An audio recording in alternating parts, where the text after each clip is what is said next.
বাংলাদেশ ক্রিকেটের ডেথ ওভারের কথা বললে যার নাম সবার আগে আসে তিনি হলেন দ্য ফিজ মুস্তাফিজুর রহমান। ক্যারিয়ারের শুরু থেকেই নিজের কাটার, স্লোয়ার আর ইয়র্কারের জাদুতে বিশ্বের সেরা ব্যাটারদের নাজেহাল করে ছেড়েছেন তিনি। ডেথ ওভারে মুস্তাফিজের কার্যকারিতা ছিল অতুলনীয়। শেষ 5 ওভারে রান আটকে রাখা এবং উইকেট শিকার করা, এই দুই ক্ষেত্রেই তিনি ছিলেন বাংলাদেশের মূল ভরসা। যখনই প্রতিপক্ষ বড় সংগ্রহের দিকে এগিয়ে যেত, ক্যাপ্টেনরা নিঃসংকোচে মুস্তাফিজের হাতে বল তুলে দিতেন।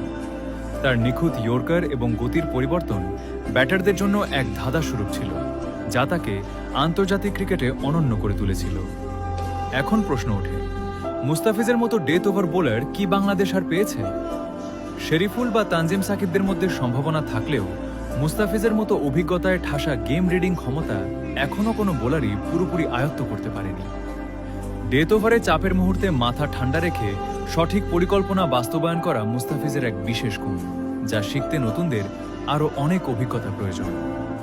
মুস্তাফিজুর রহমান বাংলাদেশ ক্রিকেটের এক সম্পদ, যার অভাব সবসময় অনুভূত হয়। নতুনরা হয়তো চেষ্টা করছে, কিন্তু মুস্তাফিজের সেই ডেথ ওভারের কারিশমা বাংলাদেশের ক্রিকেটে সহজে আর ফিরে আসবে কিনা তা সময়ই বলে দেবে।